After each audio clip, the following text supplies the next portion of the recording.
Dumping యార్డును వ్యతిరేకిస్తూ హుజూరాబాద్ బంద్కు పిలుపునిచ్చారు. హుజూరాబాద్ మండలం సిర్సపల్లిలో డంపింగ్ యార్డ్ ఏర్పాటు చేస్తోంది ప్రభుత్వం. చెత్త ద్వారా విద్యుత్ ఉత్పత్తికి ప్రభుత్వం ప్రణాళికలు వేస్తోంది. వరంగల్ హన్మకొండ నుంచి 400 మెట్రిక్ టన్నులు, కరీంనగర్ నుంచి 180 మెట్రిక్ టన్నుల చెత్త సేకరణకు నిర్ణయం తీసుకున్నారు. అయితే డంపింగ్ యార్డ్ ఏర్పాటుపై భగ్గుమంటున్నాయి విపక్షాలు.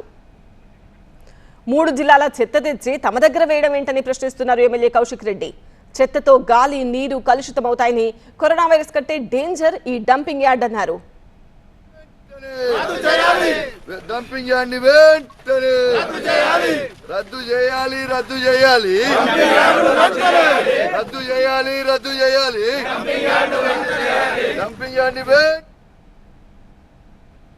ఉమ్మడి కరీంనగర్ జిల్లా మరియు ఉమ్మడి వరంగల్ జిల్లా చెత్త అంతా తీసుకొని వచ్చి ఇలా హుజూరాబాద్లో వేస్తామంటా ఉన్నారు. ఈ డంపింగ్ యార్డ్ ఎంత డేంజరస్ అంటే కరోనా వైరస్ కంటే కూడా డంపింగ్ యార్డ్ చాలా డేంజరస్. రేపు ప్రజలు ఊపిరి పీల్చుకోవడానికి కూడా సంపదన చాలా ఇబ్బంది పడతారు. వ్యవసాయానికి ఇబ్బంది. హుజూరాబాద్ ప్రజలందరం కూడా డెఫినెట్గా దీన్ని వ్యతిరేకిస్తూ ఉన్నాం. రేపు ఇక్కడ రానియము.